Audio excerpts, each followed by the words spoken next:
ہم یہ دیکھتے ہیں کہ پاکستان ہو یا اور دیگر مسلم ممالک ہوں، وہاں پر تو اس سے بالکل دوسری کیفیت نظر آتی ہے، اور ہمارے ملک میں تو باقاعدہ کوئی احترام رمضان آرڈیننس بھی ہے، کہیں کوئی کھاتا پیتا ہوا نظر آ جائے بغیر اس سے پوچھے کہ تم کیا ہو، مسافر ہو، مریض ہو، دکانوں کو بند رکھنے کا حکم ہے، ہوٹلوں کے آگے پردے لٹکے ہوئے ہوتے ہیں۔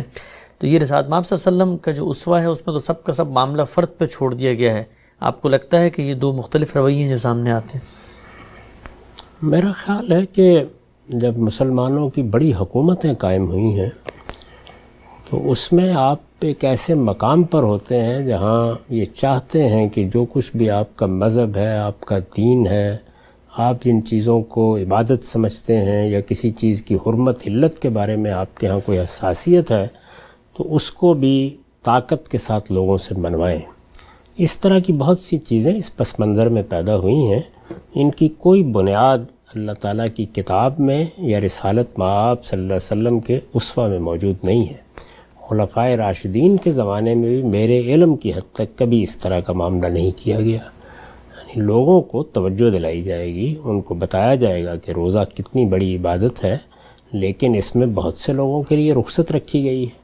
کوئی بیمار ہو سکتا ہے، کوئی مسافر ہو سکتا ہے، اور اسی طریقے سے ایک چھوٹی سی بستی میں یا کہیں آپ اگر رخت سفر باندھ کے نکلے ہوئے ہیں اور وہاں پہنچے ہیں تو آپ ایسی صورتحال سے دوچار ہو سکتے ہیں کہ جہاں آپ کو کچھ کھائے پیے بغیر شاید کچھ وقت گزارنا ہی مشکل ہو جائے۔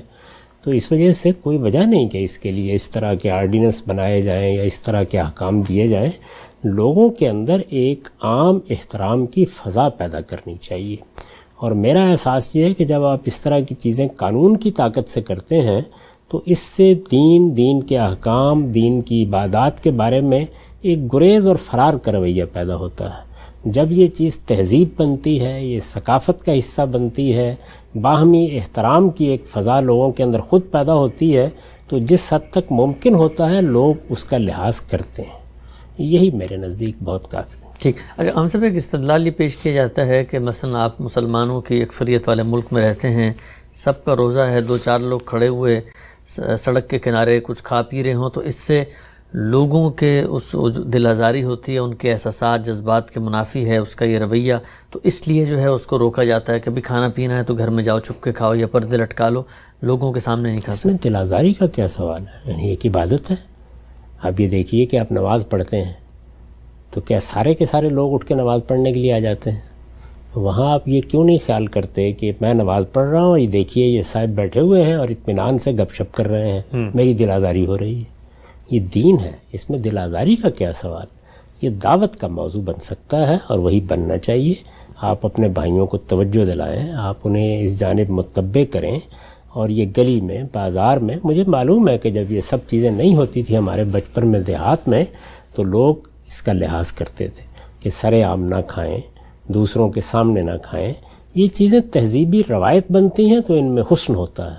انہی کو جب آپ قانون کی طاقت سے نافذ کرتے ہیں تو پھر اس سے بڑے مسائل پیدا ہو جاتے ہیں۔ چنانچہ میں نے خود دیکھا ہے کہ بعض لوگ جو مسافر تھے یا لاہور جیسے شہر میں ایسے تھے کہ اپنی کسی مجبوری کی وجہ سے روزہ نہیں رکھ سکتے تھے، ان کے گھر میں بھی کوئی کھانے پکانے کی صورت نہیں ہوتی تھی، تو عجیب قسم کی بے چارگی میں مبتلا ہو جاتے تھے۔ اس کے بعد میں نے یہ دیکھا اور اپنی آنکھوں سے دیکھا، کیونکہ میرا جو آبائی گھر تھا وہ اسٹیشن کے بالکل قریب ہے، کہ لوگ پھر ریلوے اسٹیشن پہ جا کے باقاعدہ پلیٹ فارم ٹکٹ لیتے اور وہاں جا کے کوئی کھاتے پیتے۔ اچھا، کیونکہ وہاں تو نہیں بند کیا جا سکتا تھا۔ تو اس لیے میں اس کو موضوع نہیں سمجھتا۔ اس طرح کی چیزوں سے عزت نہیں پیدا ہوتی۔